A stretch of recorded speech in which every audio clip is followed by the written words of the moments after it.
Good morning, I'm Craig Negrelli. It's Tuesday, December 31st, 2024, and these are your Unbiased Updates. The department that manages the nation's finances hacked.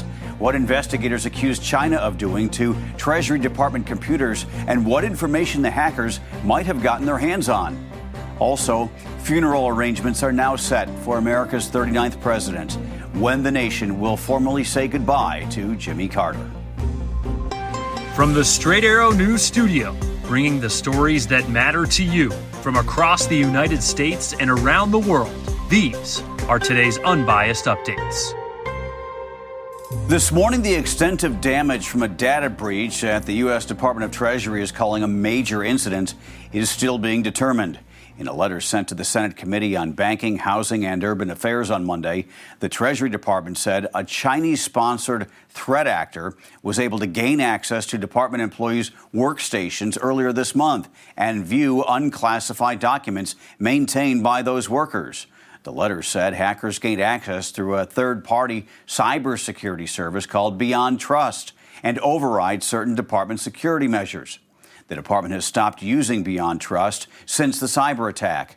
The Treasury Department is now working with the FBI and other members of the U.S. intelligence community to fully characterize the incident and determine its full impact.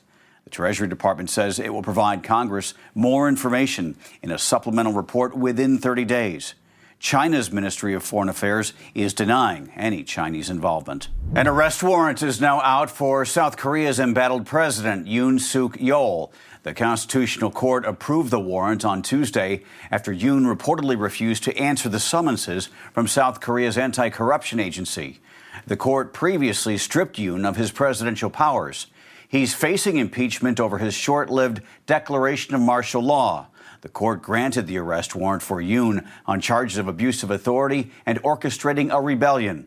Yoon is wanted for questioning in multiple investigations, including one over accusations of leading an insurrection, a crime punishable by life imprisonment or even the death penalty in South Korea.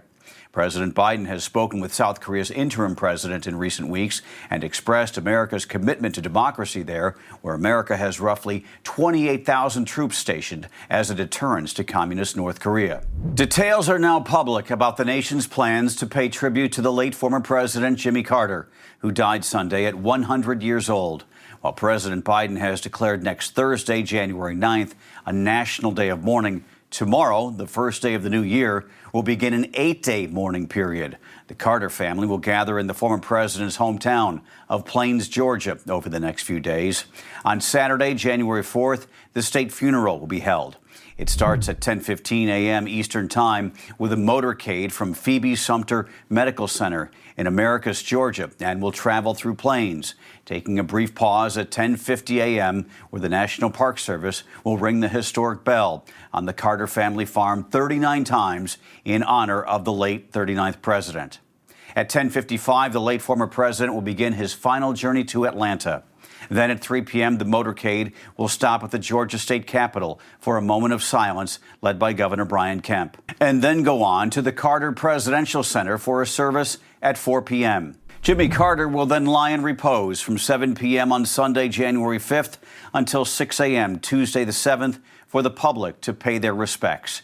He will then be taken to Washington, D.C., where Congress will pay its tributes in a private ceremony.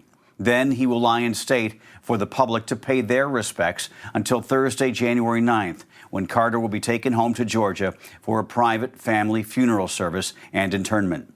President Biden is expected to deliver a eulogy at the funeral. 5 people have now been charged in connection with the death of former One Direction singer Liam Payne in Argentina. That's according to the country's prosecutor's office. Payne died when he fell from a hotel balcony in Buenos Aires in October after police say he consumed various substances, including drugs and alcohol. A friend of Payne, the hotel manager, and its head of reception are all accused of negligent homicide in connection with the singer's death. If convicted, they face a maximum of 5 years in prison. 2 other hotel employees are charged with selling Payne drugs. They face up to 15 years in prison. The Federal Aviation Administration has launched an investigation after a private jet carrying the Gonzaga University men's basketball team nearly crossed a runway as another flight was taking off from Los Angeles International Airport on Friday. The jet, operated by Key Lime Air, had to be ordered by air traffic controllers to stop as a Delta flight took off. Nobody was hurt. Gonzaga was in Los Angeles for its game against UCLA on Saturday. Finally this morning, it's the final day of 2024, which means in just hours, more than 1 million people are expected to gather in Times Square to ring in the new year in the Big Apple. The New York City Police Department is beefing up security as revelers welcome in 2025. The NYPD says while there have not been any specific credible threats to the Times Square celebration, the department has been operating in a heightened threat environment since October 7th, 2023, when Hamas attacked Israel. As for the big celebration, fans braving the possible wet weather and the many others watching at home will be able to see musical acts such as Carrie Underwood, Blake Shelton, and the Jonas Brothers. Then the big moment, the countdown as the New Year's Eve ball drops at midnight. Those are your unbiased updates for this Tuesday. We're off tomorrow. We'll be back on Thursday. For all of us here at Straight Arrow News, Happy New Year. I'm Craig DeCrowley.